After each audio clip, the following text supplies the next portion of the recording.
The wine glass shattered against the wall 3 inches from Mia's head, and the sound cut through the music like a gunshot. The entire restaurant froze forks, mid-air conversations dying in their throats. Red wine slid down the wallpaper like blood, the air thick with shock and silence.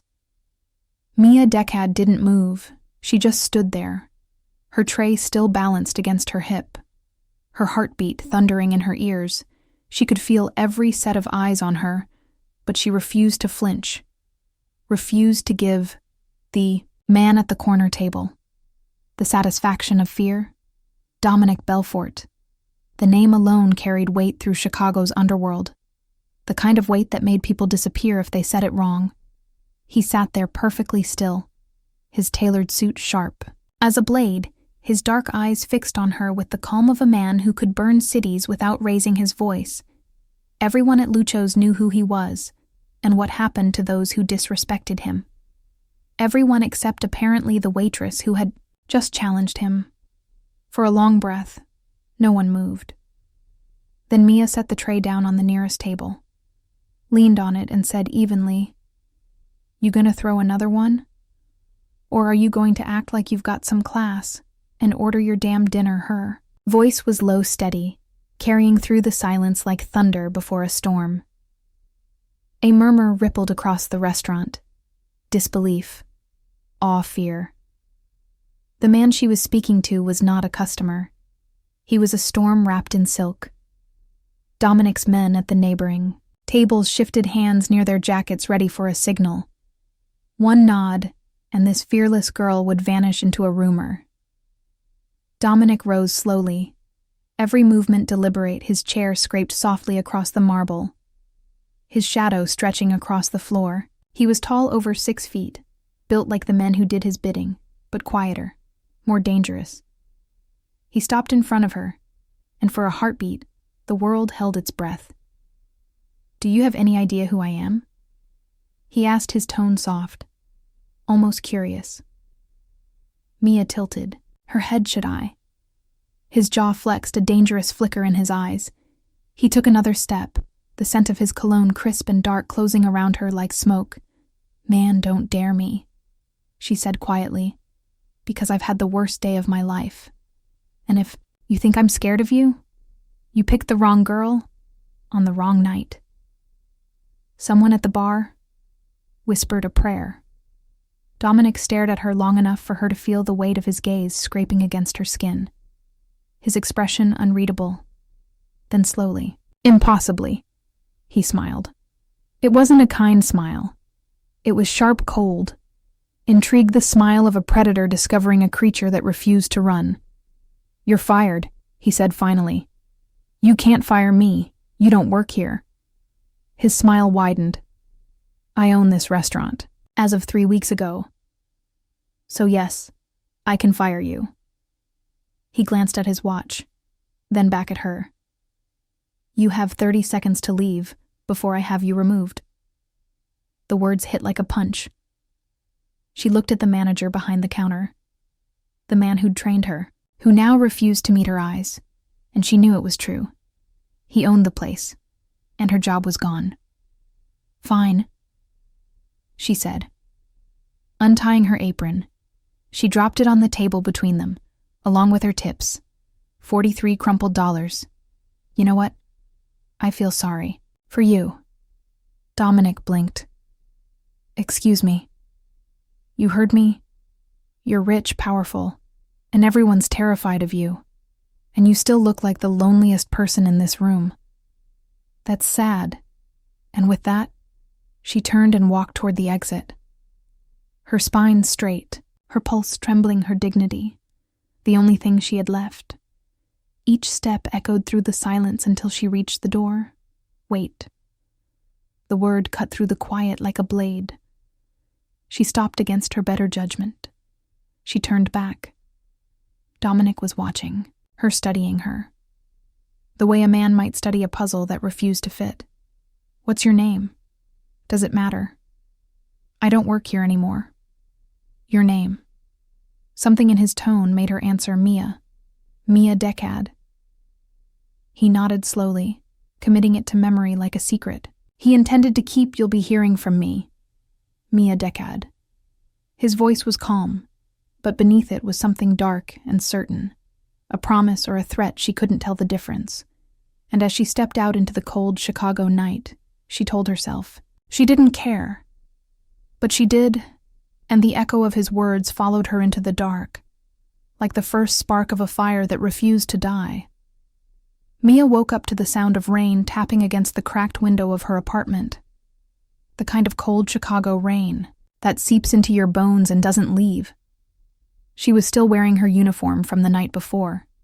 Her hands smelled faintly of cheap wine and bleach. Her phone buzzed another bill, another reminder that she was one mistake away from losing. Everything. She sat up, rubbing her temples, and replayed the moment in her head. The glass, the silence, the man with eyes like a loaded gun. She had faced monsters before, but Dominic Belfort was something else, and she had dared him. She had actually dared him. By noon, the city already knew her name. Word traveled fast in places where money bought loyalty. Don't hire the girl who stood up to Belfort. That sentence spread through restaurants faster than gossip. She walked from door to door, resumes, damp from the rain, but every manager looked through her like she didn't exist, at a cafe near the river. She stopped counting how many times she heard the same lie. Sorry, we're not hiring. She sat at a corner table, staring at the empty cup in, her hands, her reflection rippling in the coffee when her phone rang. The number was unknown. Her stomach tightened. She almost didn't answer. Maya Decad. The voice on the other end was smooth, too calm.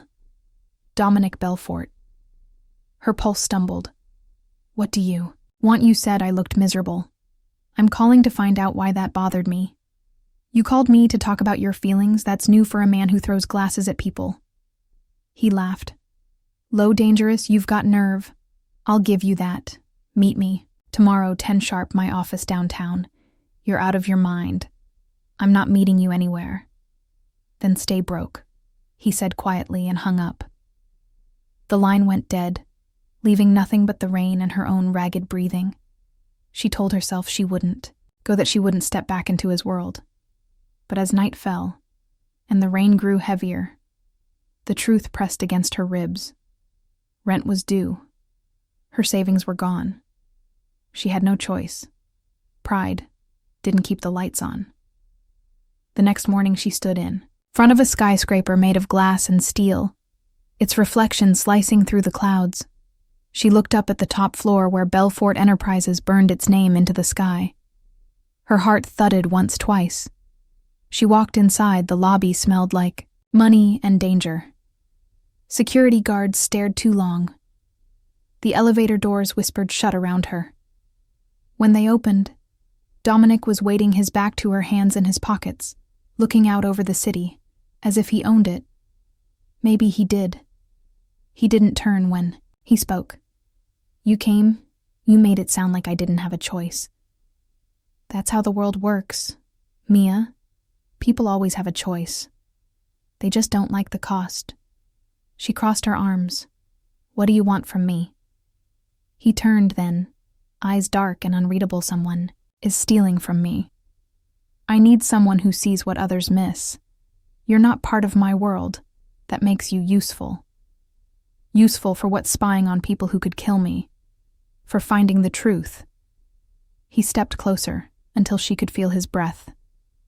You said, don't dare me. Remember, I'm daring you now. Her throat went dry. What do I get out of it? $20,000. Cash and protection. Protection from who? From me. The elevator behind her dinged softly like a warning bell. She should have run. But something about his voice, the danger and the strange flicker of honesty in his eyes, held her still. If I do this, she said. Finally, I do it my way. No lies, no threats. I walk when I want. He smiled, slow, deliberate deal. He offered his hand. She didn't take it, not. Yet the air between them pulsed with something she couldn't name. This is insane, she whispered. He leaned closer, the rain streaking down the glass behind him. Maybe, but everything worth changing your life for starts that way. When she finally shook his hand, she felt the world tilt slightly as if some invisible door had opened, and whatever waited on the other side would change everything forever. The next evening, the city was wrapped in mist and neon light, as if Chicago itself was holding its breath, waiting for something to happen. Mia stood in front of her cracked mirror, fixing the collar of her borrowed blazer. She looked like someone, trying to pretend her life wasn't falling apart underneath her. The thought made her laugh, once bitterly. She was about to meet a man who could buy the whole block she lived on just to demolish it for better parking. Yet she was the one he had chosen to trust or use. She wasn't sure which. The elevator doors opened onto the top floor of Belfort Enterprises again. But this time, everything felt different. The receptionist didn't even ask her name. She just pressed a button and said, "He's expecting you like a line from a bad dream." The office door opened slowly. Dominic stood near the window again, the same impossible view, the same unsettling calm. "You're late," he said without turning. "Traffic," she replied. There was no traffic. His tone carried a faint smile. Mia crossed her arms. "Well, maybe I wanted to make sure this wasn't a setup. You do have a reputation." Dominic turned his gaze like a blade cutting through air, sharp and dark. "If I wanted to hurt you, Mia Decad, you wouldn't be standing here now." "Good to know," she said. "Then what am I standing here for?" He motioned toward the table. A folder lay open, thick with photos, invoices, maps of docks and warehouses. She recognized the faces of men in suits and women draped in diamonds, who probably never paid taxes in their lives. "Someone is stealing from me," he said again, moving closer to the table. But this time his voice had steel in it. "My father built this empire on loyalty and fear. Someone inside is selling routes to federal agents. If I don't find out who they will take, everything. So you want me to spy on your people?" she asked. "Not spy. Observe you blend in. You listen. They won't suspect you. I need someone invisible." "I'm not invisible. Dominic, I'm broke. There's a difference." He stepped closer until she could see the reflection of city lights in his eyes. "That's exactly why they'll never suspect you. They'll think you're beneath notice." Her heartbeat quickened. This was madness. She was a waitress, not a detective. But she also knew this might be her only chance to survive. "And what if your thief decides to notice me?" she asked softly. "Then they'll regret it," he said. And there was something in his tone that made her pulse skip. Protection wasn't just a promise. It was a threat to anyone who touched her. Dominic reached into his jacket and slid an envelope across the table. 10,000 now. 10 when it's over. You'll attend a gala tomorrow night as my date. Everyone who matters will be there. One of them is..." The traitor Mia stared at the money, then back at him. "Date as in fake date. As in cover," he said smoothly. But his eyes held something unspoken, something that made her skin warm. She swallowed hard. "You really think I can walk into a room full of criminals and spot a liar?" "I think you already did," he said quietly that night at the restaurant you saw through me. Their eyes met the air between them, pulsing with unspoken things. She hated the way it made her feel seen, exposed, alive. She finally took the envelope. "Fine. But if I end up dead, I'm haunting you." He smiled. "Finally, something genuine. Then I guess I'll make sure you live, Mia, as..." She turned to leave. His voice stopped her again. "Wear something that makes them underestimate. You pretty harmless. Forgettable." She looked back and smirked. "Forgettable isn't really my thing. That's exactly why I chose you," he said. Outside the rain had stopped, but thunder still rolled in the distance, and as Mia stepped into the night clutching the envelope, she knew that tomorrow, she wasn't walking into a party. She was walking straight into the lion's den. and the lion was starting to look at her like she was the only person in the room who could tame him. The night of the gala arrived, wrapped in gold lights and whispered danger. The Chicago History Museum had never looked so alive. Every marble hallway shimmered with luxury, the sound of laughter and violins filling the air like smoke. Mia stood at the top of the steps in a borrowed, emerald gown, trying to remember how to breathe. She wasn't supposed to be here among silk and secrets, among people who smiled while plotting murders. But she had made a deal with the devil. And tonight, she was walking into his world, the black SUV, pulled up behind her, and when the door opened, Dominic Belfort stepped out in a suit so sharp it could have cut glass. His presence alone bent the noise around him. The crowd turned curious, cautious. The feared son of the Italian underworld had arrived, but his eyes went straight to her, and for a second, his careful mask cracked. He didn't speak, just looked like a man seeing color for the first time in years. "Mia, you clean up dangerously well," he said finally, his tone steady, but his voice lower than before. She could hear something in it, a warning, or maybe wonder. "I'll take that as a compliment," she replied. "It wasn't supposed to be," he murmured. But the corner of his mouth betrayed him. Inside, the ballroom chandeliers burned like captured. Stars' diamonds flashed on fingers and throats. The air smelled of champagne and lies.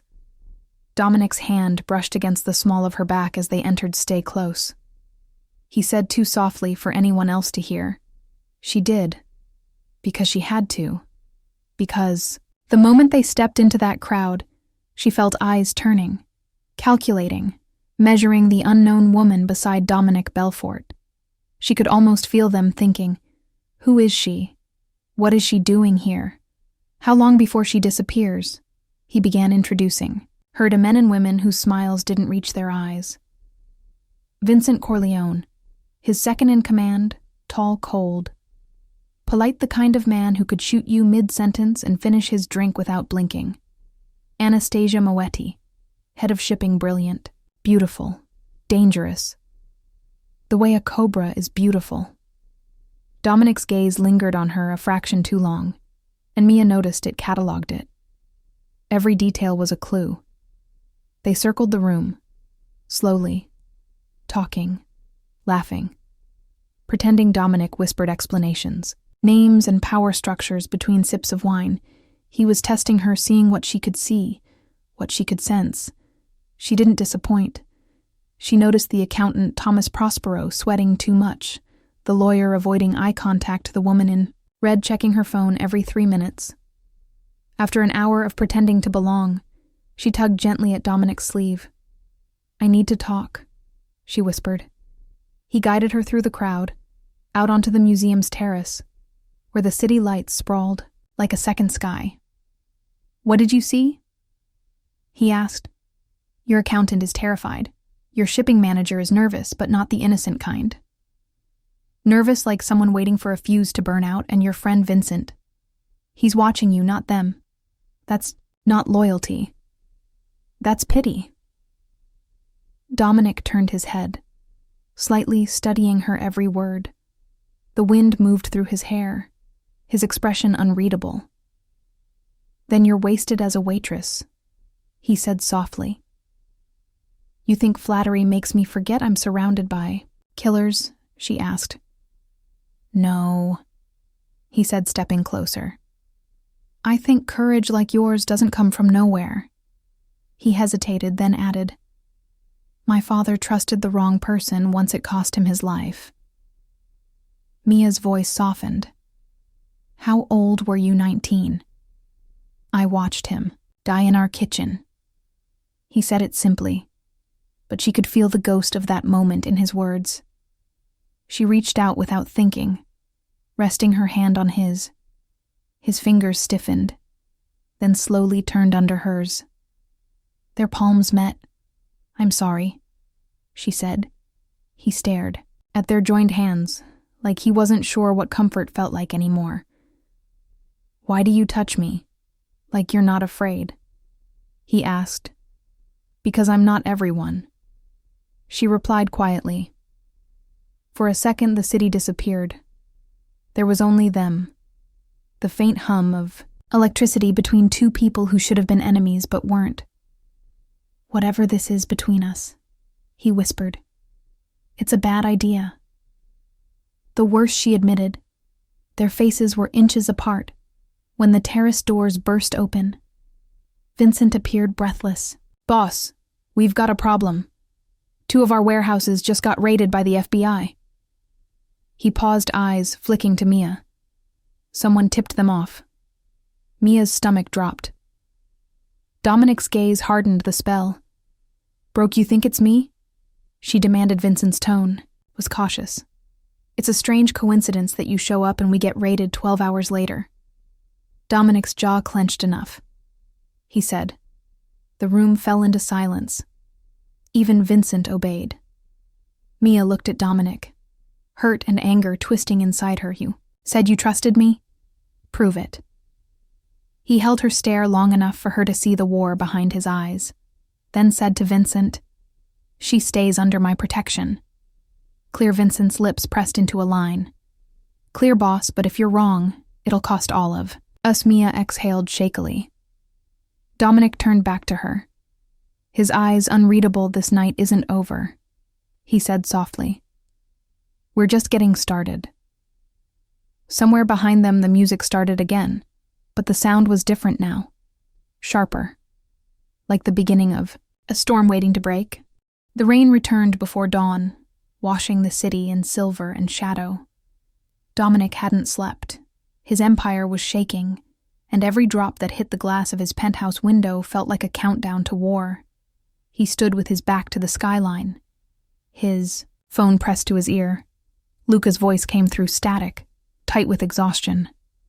Whoever hit the warehouses knew exactly when to strike. They bypassed our security systems, used internal codes. This wasn't luck. Boss, it was someone inside. Dominic's jaw clenched. Find out who. Before sunrise. Luca hesitated. You should know. There's talk in the lower ranks. They think the waitress brought heat to the family. He hung up before the sentence finished. Across town, Mia sat on the edge of her bed staring at the envelope of money he had given her. It no longer looked like salvation. It looked like blood. She could still hear Vincent's accusation echoing in her mind. Coincidence, they called it. No, she wasn't stupid. This was a setup. Someone wanted her gone and wanted Dominic, doubting her. The problem was, she didn't know who. The doorbell jolted her heart. She crept to the peephole. A man in a gray coat stood there holding a single envelope taped with a gold seal, her name scrawled in careful ink. She hesitated, then opened the door. The man was already gone. Just the letter on the mat inside, a note written in a woman's hand. Leave the Belfort family, or you'll end up like the others. No signature. No mercy. She flipped the paper over. A single photo slipped out, grainy, but clear. 2 bodies half buried in snow. Somewhere outside the city. Dominic's men, loyal faces she remembered from the restaurant. Luca's words came back, internal codes, inside job. Her phone rang. She answered, breathless. Dominic's voice was rough and low. Someone wants us blind. Mia, they framed you and hit me. At the same time. He paused, the kind of pause that hid things. She felt it through the line. Meet me now. Top floor. I'm not safe out here. When the elevator doors opened. Dominic was waiting his tie, undone, his expression harder than she'd ever seen it. He motioned her inside without a word. He tossed the photo onto the table. His voice barely controlled. Where did you get this? It was waiting. At my door, she said. The handwriting was feminine. It felt deliberate. He stared at the picture for a long moment, then whispered, Anastasia. The name hung between them like smoke. She runs my shipping lines. She has access to schedules, to codes, to everything. You think she's behind the raids? Mia asked. I think she's smarter than everyone else in this room, he said, and that makes her dangerous. He looked up and his eyes softened only when they landed on her. You were right. This was designed to isolate me from the people I trust. Mia stepped closer. You don't trust easily, do you? He gave a dry laugh. Trust gets people killed in my world, yet here you are helping me instead of running. I made a deal. She reminded him. Money protection, remember? No, he said quietly. You stayed because you want to see this through. Before she could respond, the intercom buzzed. Vincent's voice filled the room. We have a situation. Sir Anastasia just walked in with federal agents, says she wants to make a statement. Dominic's blood ran cold. What statement? The door burst open before anyone could answer. Anastasia swept in, tall, flawless in crimson, her smile soft and deadly at once. Good evening, Dominic, she said, eyes sliding to Mia. I see you've found yourself new company. He stepped between them, his tone low and lethal. What are you doing bringing agents into my office? You signed the papers 3 years ago, she purred. Belfort Enterprises is registered under both our names. You forget that. What better place to make my report? Luca appeared pale behind her whispering boss. They're not real agents. The badges are fake. Dominic's hand went for his gun too late. One of Anastasia's men slammed him back into the wall. The second reached for Mia. She fought hard, kicking, clawing, catching him under the jaw with her elbow. Dominic recovered in seconds, grabbed the man's wrist, twisted until the bone cracked. A gun clattered to the floor. Anastasia stepped back, smiling like a queen watching chaos. She whispered, softly enough, only Dominic could hear. You killed my father. Did you think his daughter would forget? The color drained from his face. Antonio Moetti, he said quietly. The betrayal that started it all. He realized in a flash. This wasn't about money. It was vengeance. A legacy of hate, reborn in silk and lipstick. Mia picked up the fallen gun, her hands trembling. Stay back, she warned. Anastasia smiled again. Clever girl, but you're in over your head. She nodded toward the windows. Red lights flickered. Outside, the fake agents replaced by black vans surrounding the building. You see, Dominic, I didn't come to take your company. I came to end your name. Dominic grabbed Mia's arm. Run, he shouted, but the glass exploded before they could move bullets, slicing through the room, alarms blaring. He dragged her behind the marble counter, his voice fierce. Stay low, don't move. His shoulder grazed by a bullet, but his eyes burned with defiance. Outside, sirens wailed the city. Waking to war, he looked at Mia, blood seeping through his sleeve, and whispered, This isn't about business anymore. They're coming for everything I ever loved, and now that means you. She met his eyes, fear colliding with something deeper. Whatever happens next, we face it. Together, Dominic grinned through the pain. I was hoping you'd say that because it's about to get worse.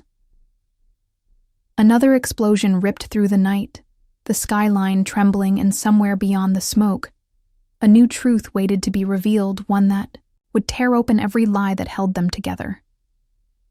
The building shook again as smoke poured through the shattered windows.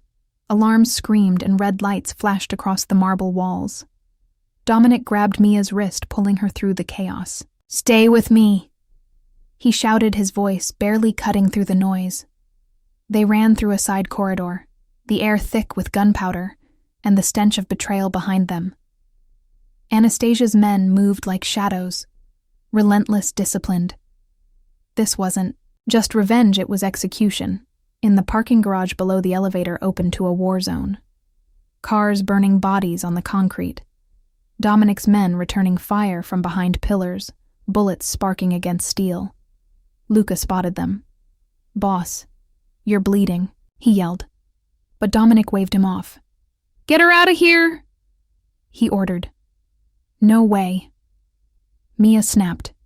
If you think I'm hiding while you play hero, You've got another thing coming."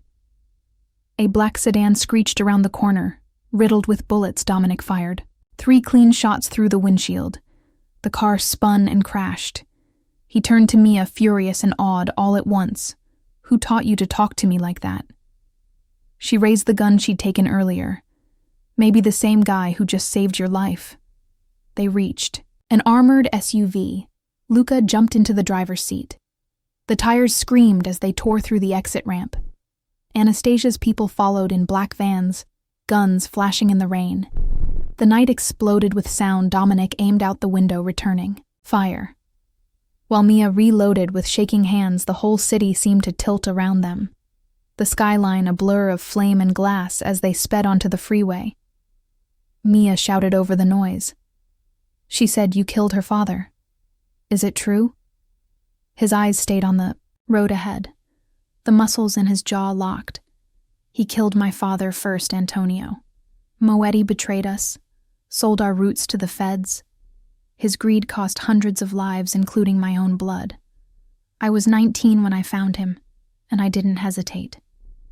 Mia stared at him, hearing the truth beneath the violence, the pain that never healed, and now his sins had come home wearing a red dress and a smile.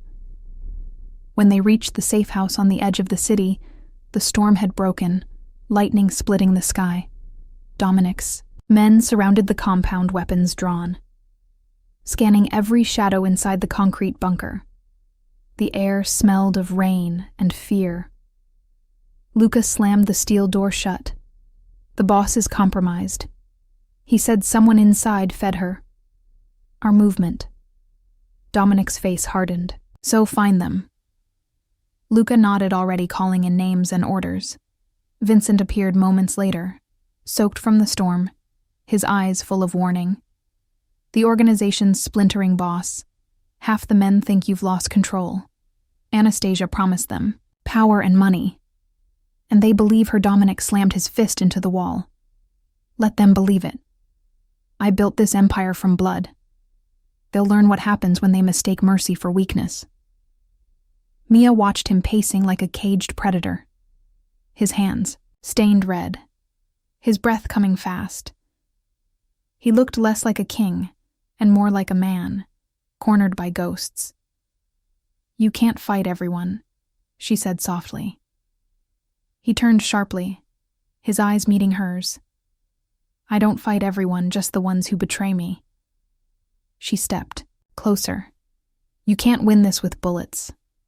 Dominic," her voice steady. "This is a trap she's playing you. She wants you to lose control because once you do, you become exactly what she says you are." Her words hit deeper than bullets. He looked at her, like no one had ever dared speak to him that way. Maybe no one had. "Then what do you suggest?" he asked, that edge still there, but softer now. "You find proof, you show them. She's been setting you up from the start, and you make them see the truth without killing more people," she said simply. Dominic let out a slow breath, the fight draining from him for a moment. He saw it, the version of himself. He could still be one who wasn't defined by vengeance. Luca's phone buzzed and the fragile calm shattered. "Boss," he said, voice grim. "We traced Anastasia's calls. She's not working alone." Dominic's head snapped up. Luca hesitated, then whispered, "Vincent." Dominic froze, his world narrowing to a single heartbeat. The man who'd been beside him since childhood, who saved his life more than once. His second, his brother, in everything. Mia saw the change, the disbelief hardening into something darker. Dominic moved toward Vincent, slow, deliberate. Vincent didn't flinch. "I knew you'd find out," he said. "Why?" Dominic's voice was cold. "Why betray me?" "Because you already lost. Dominic. Anastasia offered me a future, and you keep living in the past." Mia stepped between them. "Don't do this, Dominic. He's not worth it." Vincent's gun was already up. Dominic moved faster. The shot echoed through the concrete. Both men froze. Vincent looked down at the hole in his chest, his own gun falling from his hand before he hit the floor. The silence that followed was deafening. Dominic stood over him, blood on his hands again, another piece of his soul gone. Luca turned away, eyes tight with grief. Mia touched Dominic's arm, her voice shaking. "It was him or you." Dominic nodded, once his eyes hollow, but the fight inside him reignited call. "Everyone," he said to Luca. "I want every ally. We have every contact. Tonight we end." This Maya looked at him. "You're going after her, aren't you?" He turned to her, his voice soft but certain. "She took my father, my brother, my peace. She won't take my future." Mia understood then she wasn't just part of his plan anymore. She was his reason, and that made her part of the war, whether she wanted it or not. Outside, thunder rolled over the city as Dominic Belfort prepared to hunt the woman who wanted to destroy him, and the fearless waitress who once told him, "Man, don't." Dare Me loaded her gun and followed him into the storm. The storm reached its breaking point. Lightning cracked across the Chicago skyline, as if the heavens themselves were warning what was about to happen. Dominic Belfort stood at the edge of the rooftop, the wind howling through his blood-stained shirt, the rain turning every scar into fire behind him. The city burned in streaks of orange and red. The war he'd tried to avoid had arrived, and there was no going back. Mia stood a few steps, away, soaked trembling from cold and adrenaline, watching him reload his gun, his face unreadable, his eyes darker than she'd ever seen. This wasn't the man from the restaurant anymore. This was the one people whispered about in fear. But there was something different now. Something breaking through the violence. Something human. "Dominic, we need to stop," she shouted over the thunder. "We can't keep running through bullets." He turned slowly, his voice low and dangerous. "This isn't running. This is ending it." Luca appeared from the stairwell, bruised and bleeding. "We found her boss. She's at the Moetti docks, south side. 20 men armed to the teeth. She's expecting you." Dominic nodded. "Tell the others to move and get Mia to safety." "Not happening," Mia said instantly. "I told you before, I'm not hiding while you fight for me." Dominic grabbed her arm harder than he meant to his voice. Rough. "This isn't a fight. This is a slaughter. She'll kill anyone who walks in that dock. That includes you." Mia stared up at him, the wind whipping her hair around her face. "Then we go together. Because if you walk in there alone, you die. And everything we've done, everything we've lost, means nothing." For a moment, he wanted to yell to order her to stay behind, but something in her eyes stopped him. She wasn't scared. She was resolved. She was the only person left who didn't treat him like a weapon. "Fine," he said finally. "You stay close. One wrong move, and I drag you out myself."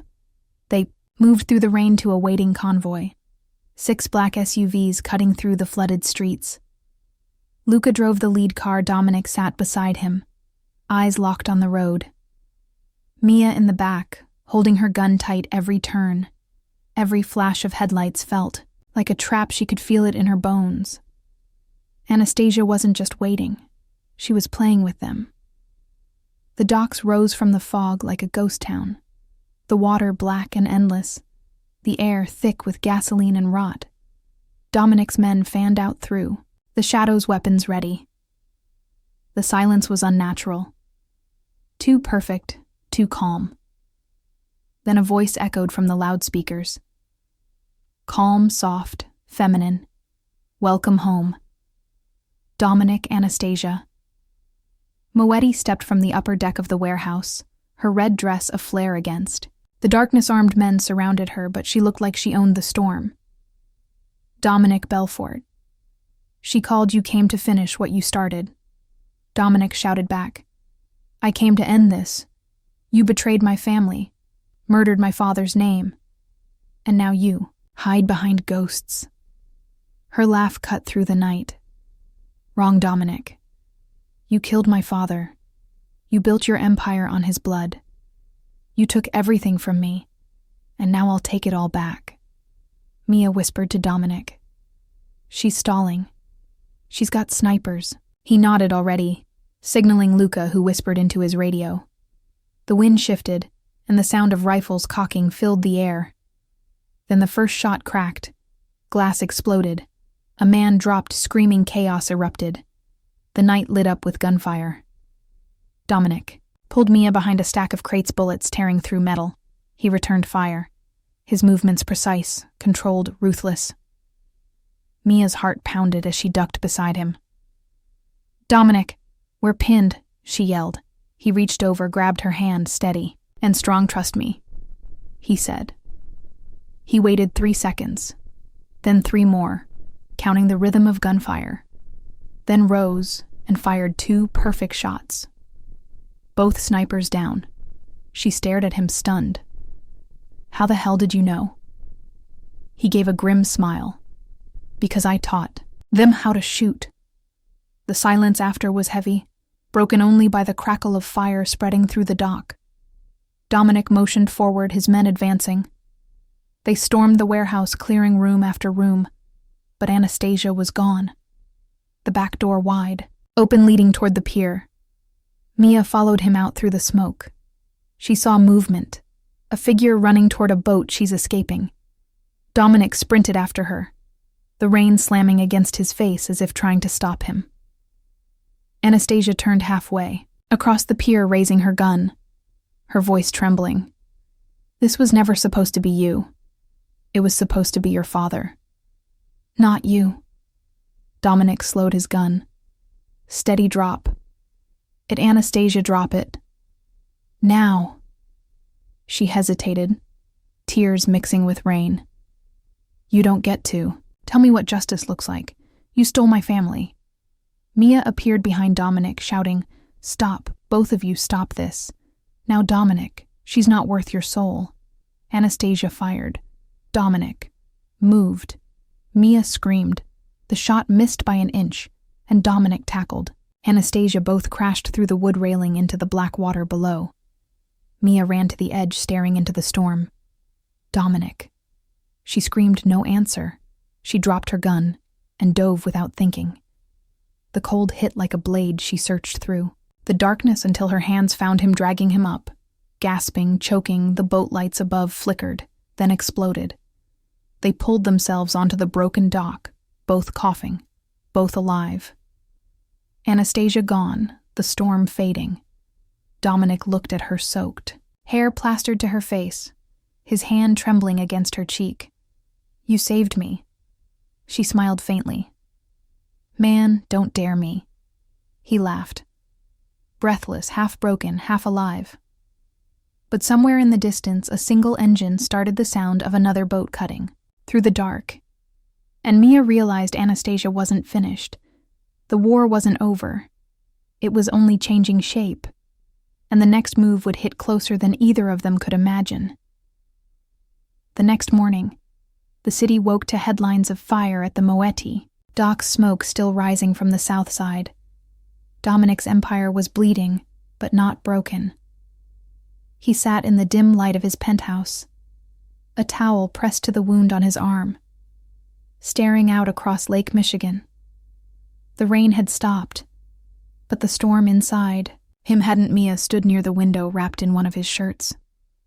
The exhaustion in her eyes couldn't hide the spark of defiance that refused to die. She watched him in silence. The man who terrified Chicago now looked human, bruised, haunted, and lost.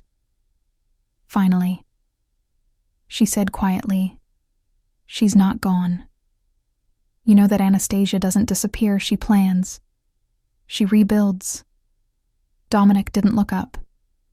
"I know," he said flatly, "and she's going to strike harder." Luca entered the room with a tablet. His voice, grim. "She's already making moves. Half the captains switched sides overnight, and there's talk. She has federal connections this time. Real ones." Dominic rubbed his temple. "Every empire has cracks. She's using mine to burn me alive." Mia stepped closer, her voice steady, then stop playing by her rules. She expects you to fight her like a soldier, surprise her, fight her like a ghost. Dominic looked up, finally meeting her gaze. You're suggesting I disappear, vanish long enough to make her think she's won, she said then. When she's drunk on power, you hit her where it hurts her network. Her money, her name. Luca frowned. That could work, but we'd need inside information. Mia looked between them. What if I can get it? She said. Dominic's head turned. Sharply, no, you've done enough. You almost died last night, that's exactly why she won't see me coming. She thinks I'm just the waitress who got lucky. Mia said, eyes fierce. Let me get close to her. Dominic, I can read people and she'll underestimate me. That's how we win. He stared at her long enough for her to feel the weight of his silence. Then his hand brushed against hers, his voice low and reluctant. If you do this, you do it with backup. I'm not losing you. She smiled faintly. You're not my boss anymore. Dominic, you're my partner, remember? That word hit him harder than he expected. Luca cleared his throat. I can plant a tracker in her communications line, but we'll need bait something. She can't resist. Dominic's expression shifted slowly. We give her a traitor, someone she already hates me. An hour later, the plan was set. Mia would deliver a fake drive to one of Anastasia's lieutenants, filled with false intel about Belfort's remaining assets. Luca's tech would track it straight to her headquarters. Dominic watched her as she strapped the small device to her thigh under her dress. You sure about this, Mia? You don't owe me anything? She smiled. You're right, I don't. But I do owe myself proof that I can stand in front of danger and not blink. By midnight, Mia was walking into a private club hidden behind a bookstore on the east side, the kind of place where expensive suits shook hands with murderers. The guard at the door frisked her roughly, then nodded her through the walls, pulsed with low jazz smoke, curling in lazy circles. Anastasia sat in the corner like a queen, surrounded by men, twice her size. Red silk and diamonds, her eyes sharp as razors when she saw Mia. A slow smile spread across her face. Well, if it isn't the fearless Waitress, she purred. I was starting to think Dominic killed you himself. Mia forced a smirk. Guess he's lost his touch. Anastasia laughed soft and venomous.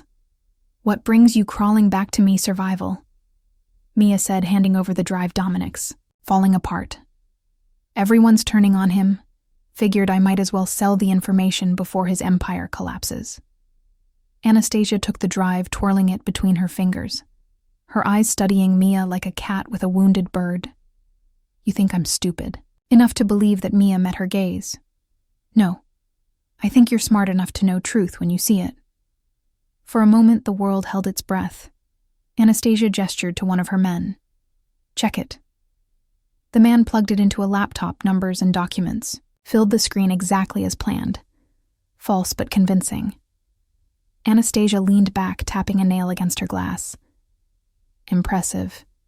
You always were braver than you looked, she said, lowering her voice. Tell me, does Dominic scream when he sleeps now that he knows I'm coming? Mia's blood turned to ice, but she kept her face still. Maybe you should ask him yourself. He's not as dead as you think. The smile vanished. Anastasia's eyes flickered to her. Men, kill her, she said calmly. Mia's chair toppled. As she rolled away, a gunshot tearing through the table. She sprinted through the smoke. Luca's voice cracked in her earpiece. We got her location. Get out now. Mia. She burst through a back door into the alley. Bullets sparking off brick walls. Rain, slicking her hair.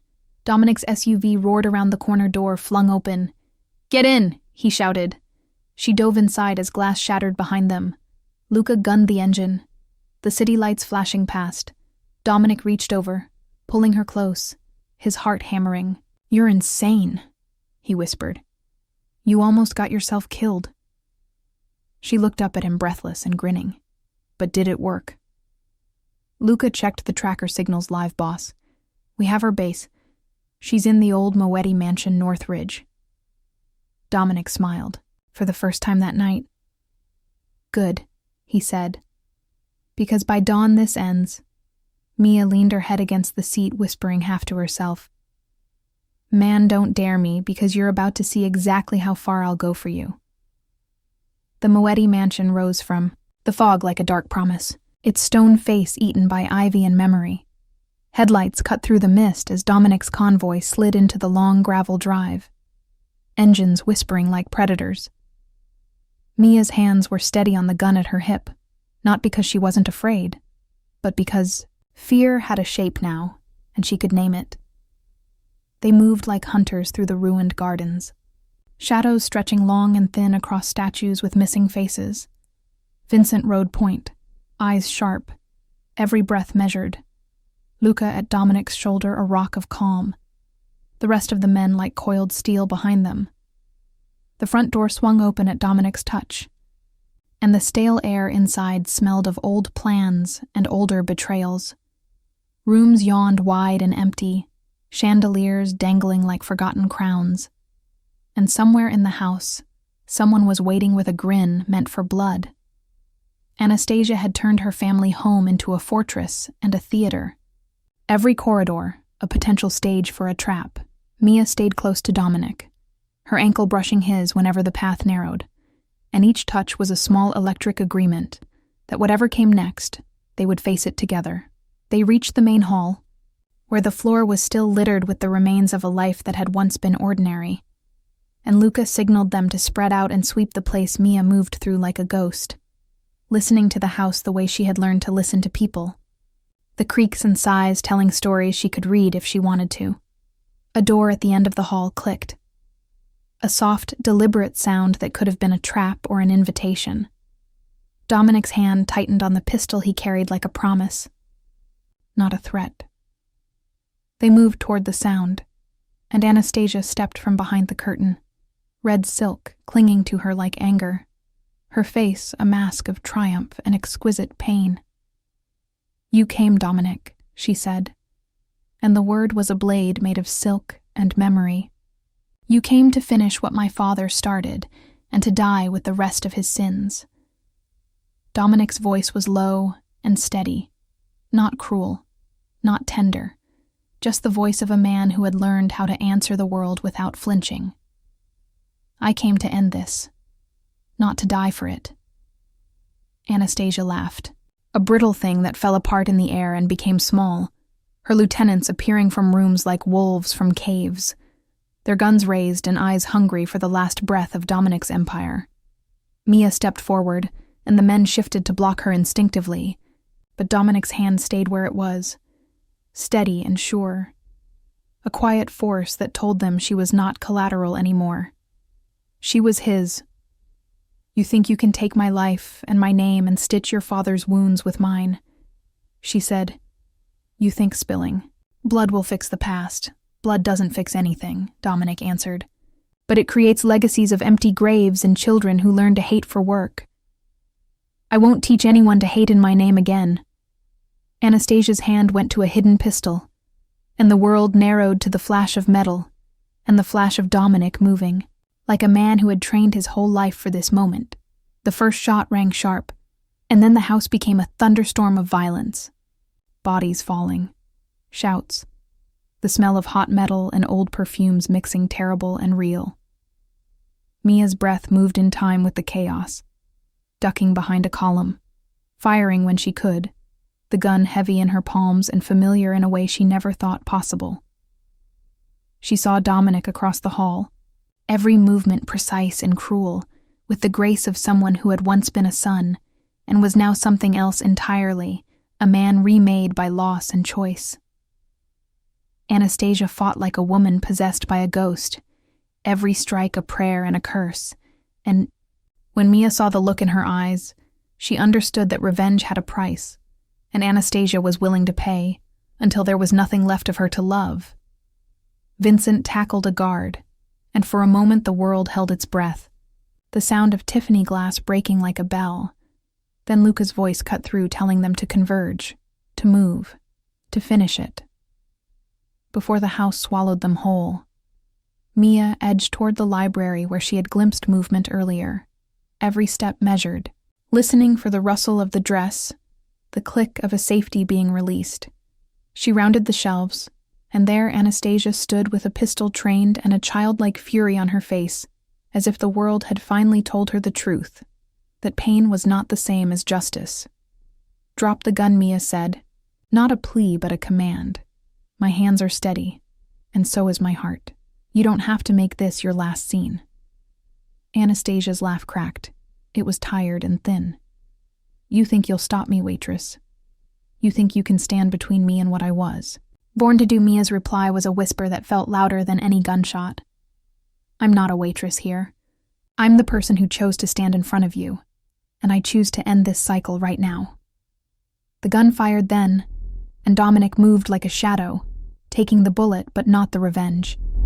He slammed Anastasia down with his weight, pinning her wrist, his face closer to hers than any man should ever be when he isn't offering mercy, and yet mercy is what he gave. "You're coming with us," he said, not a whisper, not a threat, just a sentence that took the breath out of her plans. Anastasia's rage unpeeled, and for a moment she looked younger, smaller, just a woman on the wrong side of grief who had mistaken her father's ghosts for a mission Mia breathed, and the house seemed to exhale with her, the men cuffing Anastasia, the lies and the schemes unraveling like old thread under Dominic's steady hands. Outside sirens finally keened their arrival like a chorus for the end of the first act, and Mia found herself standing in the middle of that ruined library looking at the man who had once thrown a glass as a warning and now held a woman alive by the decision not to kill her. He looked at her, then his face opened in a way it had rarely been and said quietly, "You changed the rules of this fight. You didn't blink when everyone expected you to flinch." Mia felt the wet of the rain on her cheeks, or maybe it was something else, and she answered with the same fierce truth that had started everything. "Man, don't dare me," she said, and later she added for us, "We end it together." He nodded, and for a breath she saw the future, like a sliver of light between the slate clouds, and even as the weight of what they'd done settled into their bones, she knew the war had wounds that would need time to heal, but the choosing had already begun. The night after the raid, the sky over Chicago glowed faint red, as if the city itself was still smoldering. Dominic Belfort stood on the rooftop of what remained of the Moetti mansion rain, washing the blood from his hands and smoke from his clothes. Police lights flashed in the distance, and the wail of sirens faded into the night. Anastasia had been taken alive. The empire she tried to steal was in pieces, and for the first time since he was 19, Dominic was free of war. Mia found him standing there staring at the horizon, the wind tearing at his shirt, his expression unreadable. She walked up behind him, her footsteps light against the cracked tiles. "You didn't have to spare her," she said softly. "You could have ended this faster." Dominic didn't turn. His voice was quieter now, heavy with exhaustion. "I killed one Moetti already, and it haunted me. Half my life killing another wouldn't bring peace. It would just prove she was right about me." Mia stepped closer, her hand finding his, arm her touch, grounding him like light, finding a place to rest. "You did the one thing she never could. You stopped the cycle." Dominic looked at her, then really looked, and for a moment, she saw all the battles he'd fought reflected in his eyes. The boy who had lost his father, the man who had built an empire of fear, the soul that wanted something else, something good. The wind carried the smell of wet asphalt and smoke down below. Luca shouted that the FBI wanted statements and paramedics waited, but Dominic didn't move. He turned to Mia instead, his voice raw. "Do you realize what you've done to me? You walked into my world and tore down everything I thought I needed now. All I want is the quiet." He brushed his thumb across her cheek. "You said once you weren't afraid of me. Maybe you should be. I'm a man learning how to live without violence, and I don't know how to stop wanting you." She smiled through the tears. "You don't stop wanting. You just learn how to want the right things." Her voice trembled slightly like rain on glass. "Maybe start with wanting peace. Maybe start with me." He laughed quietly for the first time in days, and the sound almost hurt. It was real. He took her hand, and together they walked back through the hall, where it had all ended, men with badges moving carefully around them. Luca caught Dominic's shoulder. "We're clean, boss. Anastasia's files tie her to everything, the raids, the thefts, the fake agents. You're clear with the law. You can walk away." Dominic nodded, and for the first time he believed it. He turned to Mia. "Come with me," she frowned. "Where anywhere that isn't this," he said simply. 2 weeks later, the papers called it the fall of Belfort Enterprises. But the truth was different. Dominic had rebuilt the company, stripping away everything that was dirty. He sold the docks, the smuggling routes, the underground accounts, and invested in hospitals and housing projects. In second chances, Mia stood beside him through every signature, every press conference, every sleepless night. They rented a small apartment overlooking the river, because he said he wanted to learn how to live without glass towers between him and the world. One evening he came home early to find her painting by the window, her hair tied up in a messy knot, the city glowing behind her. "You never told me you could paint," he said. She smiled. "Never told you a lot of things, like how I used to dream of a life that didn't hurt to wake up to." She put the brush down and turned. To him now, "I don't have to dream it." Dominic reached into his pocket and pulled out a small velvet box. He opened it slowly, revealing a silver band, simple, elegant. He didn't speak for a long moment, then said, "When I met you, I was a man people feared, and you taught me that fear builds walls, but love breaks them down. Marry me, Mia, not because I can protect you, not because I owe you, but because you make me believe I can be better." Her breath caught the city lights dancing in her eyes. "She," whispered man, "don't dare me, because I'll say yes before you even finish the sentence." He smiled and slipped the ring onto her finger, sealing a promise born from chaos and courage, the promise of rebuilding not from power, but from truth. Months past the foundation they created grew under Mia's name, the Decad Foundation for Youth from Broken Homes and Foster Care. Dominic funded it quietly, never taking credit. He said it was hers because she was the one who believed that lost souls could still be found. One night, they returned to the restaurant where it all began, Lucho's now rebuilt under new management. But one thing hadn't changed. Dominic still owned the corner booth. He slid into the seat across from her, the air rich, with the smell of wine and rain. "Remember this place?" he asked. She laughed. "How could I forget? This is where you almost killed me with a glass, and then accidentally changed my life." Dominic raised his glass of red wine to new beginnings. He said, she lifted hers to second chances. Their glasses met, and in that small sound was everything they'd fought for. Outside, the rain started again, soft and endless, washing the city clean. Mia leaned across the table, her voice low and full of warmth. "You realize you started a war for me, Dominic?" He smiled. "I did worse. I fell in love." She laughed, shaking her head. "And I guess we both survived." He reached for her hand, the ring glinting under the soft light, and for the first time in his life, Dominic Belfort felt peace, not the kind built from fear or power, but from love that refused to bow to either.